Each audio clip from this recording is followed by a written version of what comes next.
meron tayong pwedeng sabihin sa kanila. Halata kayo. Ano nga sila? Ano nga? Hanggang sa dulo, iparinig natin sa kanila. Ano yon?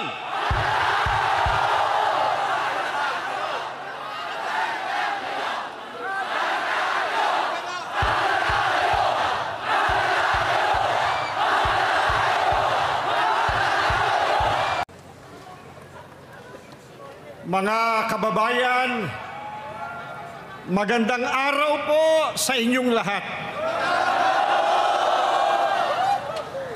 Ang isa po sa mga panawagan natin sa rally na ito ay ang ukol sa transparency o paglalantad ng katotohanan.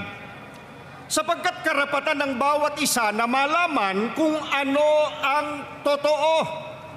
Huwag po nating kalilimutan, buwis ng mga mamamayan ang ninakaw ng mga korap. Kaya dapat lang nagawing bukas sa taong bayan ang mga investigasyon. Kaya ang ating pagtitipong ito ay isang mapayapang panawagan na marinig, madama ng mga nasa kapangyarihan ang tinig ng sambayanan. Ipakita ang totoo. Ilantad ang katiwalian.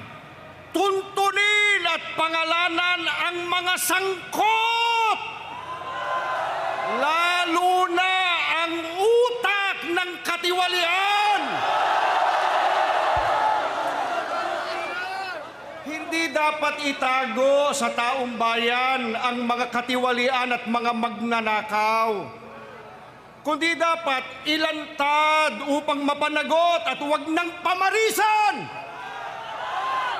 Kaya sa isasagawang investigasyon tungkol sa napakalaking nakawan sa kaban ng bayan, ang ating panawagan simple, ang ating panawagan madali pong maunawaan. Maging tapat, maging lantad, huwag ikubli ang mga guilty sa kumot ng kasinungalingan at pagtatakipan.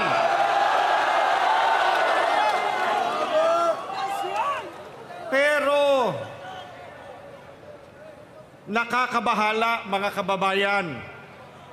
May ilan sa mga nasa gobyerno, media, mga abogado at maging ilang political analysts na matatalino sana, may kakayahan magpaliwanag ng tama at totoo, ngunit tila nais baluktutin ang batas upang pagtakpan ng mga sangkot sa korupsyon. Hindi po ba ito ang tuwirang kabaligtaran ng transparency na hinihingi ng taong bayan? Lalo pong nakakabahala na kung sino pa yung tumitistigo para matunton yung mastermind ng korupsyon, sila pa ang iniimbestigahan, sila pa naiskasuhan.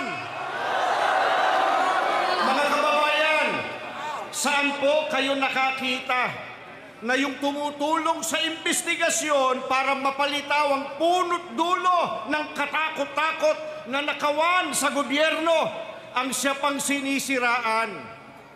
Hindi po ba masyado namang halata na concerted effort ang mga ito para talukbungan ang katotohanan at iligtas ang mga pinakanakinabang sa nakawan?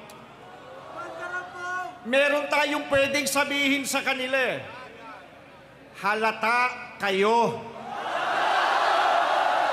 Ano nga sila? Ano nga? Hanggang sa dulo, iparinig natin sa kanila. Ano yon?